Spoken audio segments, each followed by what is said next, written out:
Welcome, everyone, to our 10-minute Bible lesson. We appreciate you joining us today. Listen, we've been doing our lessons here lately on the subject of discipleship. And I think that's a really, really important. In fact, we have like this maybe either the eighth or ninth one. We've got just a few more, not two more, but not too many more, but we have a few. And so we appreciate you tuning in. Now, when we trust Jesus as our Savior, it's at that time that we become His disciples. And as His disciples, what we do is we begin to follow His teaching. And so that's really important that we understand what He says. In some ways, we're His students in His classroom, and our textbook is the Bible. And so we're supposed to follow Him and learn from Him. Now another thing, we want to grow and become more faithful disciples. That's really important for us to do, and there are some things that we can do and we should do to help us to do that. Now that's interesting that there's actually something that I can do, and I have, you might say, within my power to do that, and it will actually help me to grow in my relationship with Jesus. And one of the things is going to church. That I think we mentioned that last time, but that not just going to church, but going to church and trying to start going really regularly.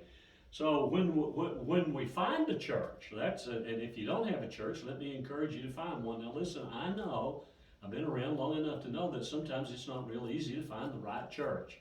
And sometimes we can just kind of be too particular about it. But you want to find a church that believes the Bible and that teaches the Bible and that practices the Bible, all of those things. And then when you find that, you want to join that church, become a part of that local congregation, and there you can worship, there you can fellowship, and there you can serve. So that's really, really important for us to do. Now, we're living in really dangerous times. Spiritually speaking, it's really dangerous. Well, not even just spiritually, it's just dangerous times, period.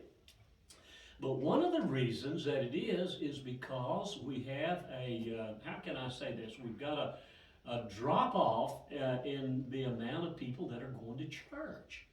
And that's a really important part of our country and our culture because we're called in the Bible to be salt and to be light in the world that we live in. So we're living in dangerous times. You might say that the spiritual temperature of our country and our culture is really, really low. It's not high, it's low. And so we need to do that. So now let me just say this, that going to church does not save a person. I want to make that really clear. It doesn't do that. But what it will do, it will help us to grow spiritually. And I think that's really, really important. In fact, I would just say, honestly, what we need to do, we need to go to church every time the door's open. Now, sometimes it's impossible for us to do that, but we need to go and to go regularly. And I want to read a verse to you. It's found in Hebrews chapter 10, verse 25. So let's read it and see what it says. It says, not forsaking the assembling of ourselves together, as is the manner of some, but exhorting one another, and so much the more as you see the day approaching. So this great verse is telling us that we're not to forsake assembling together. Now, I would just say that when this was written, maybe that was happening. This letter was written to Christian Jews, and that's why the name of it, the book, is Hebrews. And I believe that these Jewish Christians were being persecuted and kind of getting pressed to forsake their faith. And I think it was affecting some of them, where maybe some of them possibly either were thinking about not going to church, or they had already stopped going to church. But what we need to do, according to this verse, is we need to encourage people to go to church. Hopefully that's what I'm doing right now. I'm trying to encourage you to go to church, because I know that it's really, really good for you. And so we need to do that.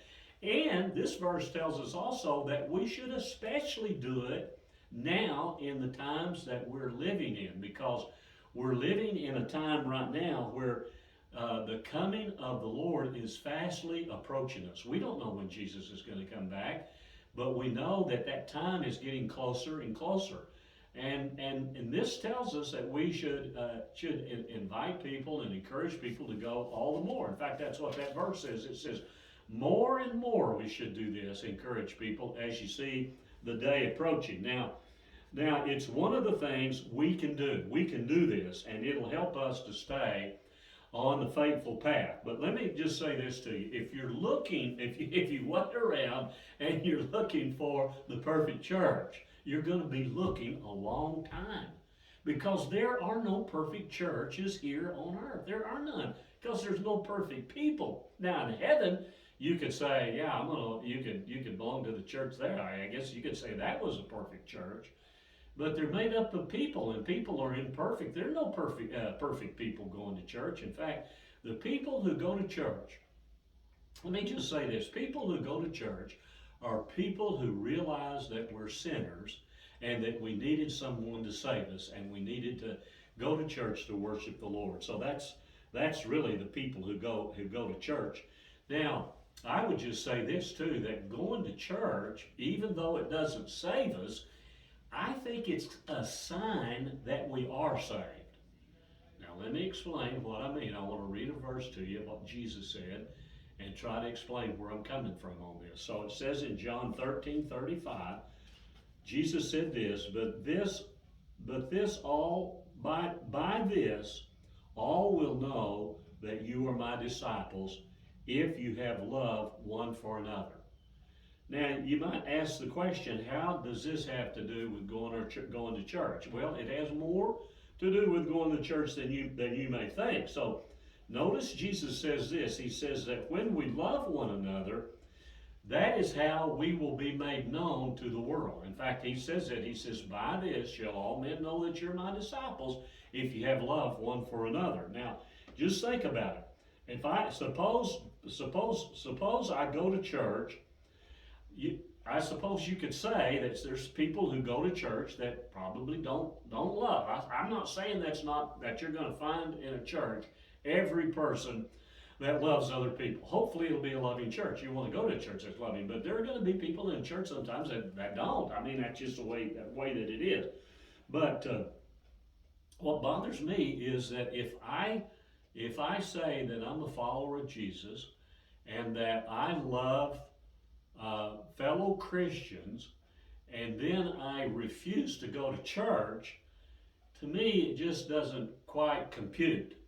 Because what I'm saying is, yeah, I'm following Jesus, and this is how people know I'm a Christian. It's because I love other people, but not for me. I don't want to go to church.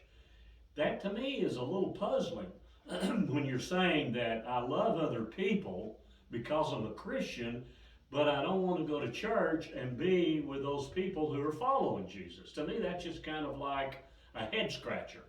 To me, it just doesn't really make sense. So if you love Jesus, you're going to love people, and you're going to want to be with people, especially his people. So I just think that's important for us to say. So there's really not an option as a disciple of Jesus to say that there's room for us to say that we can't love other people. We're supposed to love other people. Now let me close with another passage. Now this is in the book of 1 John, and it's John chapter 1, 1 John chapter 1, verses 10 and 11. Here's what John said. He says, he who loves his brother abides in the light.